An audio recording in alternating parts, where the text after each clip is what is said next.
కర్నూలు జిల్లా బనగానపల్లి నియోజకవర్గంలో దొంగ ఓట్లు నమోదు చేయించేందుకు టీడీపీ నాయకులు భారీ కుట్ర పన్నుతున్నారని మాజీ ఎమ్మెల్యే కాటసాని రామిరెడ్డి ఫైర్ అయ్యారు. బీఎల్ఓల ప్రమేయం లేకుండా ఎలాంటి విచారణ జరపకుండా ఓట్లెక్కిస్తున్నారంటూ కాటసాని రామిరెడ్డి మండిపడ్డారు. టీడీపీ కార్యకర్తలను కంప్యూటర్ ఆపరేటర్లుగా ఉద్యోగాలిచ్చి వారితోనే దొంగ ఓట్లు నమోదు చేయిస్తున్నారని ఆగ్రహం వ్యక్తం చేశారు. టీడీపీ కుట్రలను అడ్డుకుంటామని, అక్రమాలపై న్యాయ పోరాటం చేస్తామంటున్న కాటసాని రామిరెడ్డితో మా ప్రతినిధి Lokesh face to face. Banaganapalle నియోజకవర్గంలో దొంగ ఓట్లను ఎక్కియడంతో పాటు వైఎస్ఆర్సీపీ సానుభూతి పరుల ఓట్లను తొలగించడంపై టీడీపీ కుట్ర పన్నుతున్న పరిస్థితి. ఈ అంశంపై మాట్లాడేందుకు మనతో పాటు బనగానపల్లె నియోజకవర్గ మాజీ ఎమ్మెల్యే కాటసాని రామిరెడ్డి ఉన్నారు. వారితో మాట్లాడదాం. ఎలా చూడొచ్చు అంటారు, ఏ విధంగా సాధ్యం అంటారు ఈ యొక్క దొంగ ఓట్లు ఎక్కియడం? బనగానపల్లి నియోజకవర్గంలో గత ఏప్రిల్ నెలలో దాదాపు 2000 ఓట్లు చేర్పుల ఫారం 6 ద్వారా చేర్చడం జరిగింది. ఎటువంటి ఎంక్వైరీ లేకుండా మరి ఒక టీడీపీ ఆఫీస్ నుంచే ఆ యొక్క ఓట్లు నమోదు చేసే కార్యక్రమం జరిగింది. మొదట ఏదైనా కూడా ఒక అప్లికేషన్ ఫారం 6 పెట్టుకున్నామంటే బీఎల్ఓకు వెళ్తుంది. బీఎల్ఓ నుంచి రికమెండ్ యాక్సెప్టెడ్ అంటే ఏఈఆర్ఓకు వెళ్తుంది. ఏఈఆర్ఓ నుంచి ఈఆర్ఓకు వెళ్తుంది. అది ఒక ప్రాసెస్. అటువంటిది జరగకుండా మరి ఈరోజు డైరెక్ట్గా, ఎందుకంటే తెలుగుదేశం పార్టీకి సంబంధించిన ఒక 2 కార్యకర్తలను మన ఈఆర్ఓ ఆఫీసులో నియమించడం జరిగింది.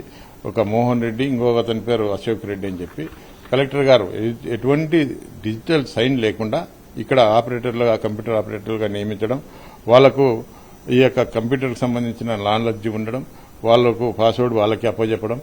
మరి ఈరోజు బీఎల్ఓకు మేము అడిగాము, ఎందుకమ్మా ఇన్ని 2000 ఓట్లు ఎక్కించినారు? ఒక్కొక్క బూత్లో ఉదాహరణకు ఒక 89 బూత్ ఉంది. 89 బూతులు ఉంటే దాదాపు 16 ఓట్లు చేర్చినారు. 16 ఓట్లో మరి మీ దృష్టికి వచ్చిందా? మీరు ఏమైనా కూడా ఏమైనా ఎంక్వైరీ చేసినారా? లేకుంటే ఆ యొక్క సర్టిఫికేట్ కానీ మరి వాళ్ళ డేట్ ఆఫ్ బర్త్ కానీ ఏదైనా ఎంక్వైరీ చేసినారంటే, లేదు సార్, నేను చేసింది ఒక 4 ఓట్లు, నాకు మిగతా ఓట్లు నా దృష్టికి రాలేదు, వాళ్ళు డైరెక్ట్గా ఆపరేటర్లు వాళ్ళు ఎక్కిచ్చేసినారు, నాకు తెలియదు, నా దృష్టికి కూడా రాలేదు, నేను చేయలేదు, కావాలంటే నాది ఎంక్వైరీ కూడా చేసుకోండి అని చెప్పి చెప్తా ఉన్నారు. నా పేరు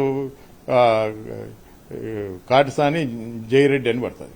కాటసాని రామిరెడ్డి అంటే కాటసాని జయరెడ్డి అని పడుతుంది.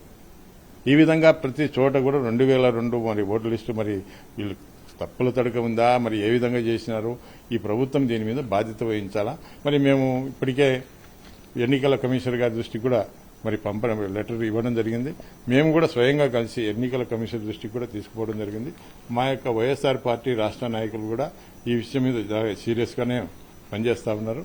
త్వరలోనే ఎన్నికల కమిషనర్ గారిని, అదేవిధంగా హైకోర్టులో కూడా దీని మీద కేసు కూడా వేయడం జరుగుతుందని చెప్పి తెలియజేస్తాం. ఏదైతే ఈ యొక్క నియోజకవర్గంలో ఈ యొక్క దొంగ ఓట్లను ఎక్కియడం అనేది ఎక్కువగా జరుగుతున్న ప్రక్రియ, అంతేకాకుండా ఈ యొక్క వైఎస్ఆర్సీపీ సానుభూతులను కూడా టార్గెట్ చేస్తూ ఆ ఓట్లను తొలగించడానికి పెద్ద ఎత్తున కుట్ర జరుగుతుందంటూ వైఎస్ఆర్సీపీ నాయకులు చెప్తున్న పరిస్థితి. ఖచ్చితంగా తాము న్యాయ పోరాటం చేస్తాం, న్యాయస్థానాలను ఆశ్రయించి ఈ యొక్క ప్రక్రియను నిలుపుదల చేసేందుకు తాము కూడా కృషి చేస్తామంటూ వైఎస్ఆర్సీపీ నాయకులు చెప్తున్న పరిస్థితి.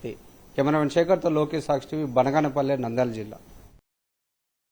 మరిన్ని అప్డేట్స్ కోసం ఛానల్ ను సబ్స్క్రైబ్ చేయండి. నోటిఫికేషన్స్ కోసం బెల్ ఐకాన్ పై క్లిక్ చేయండి.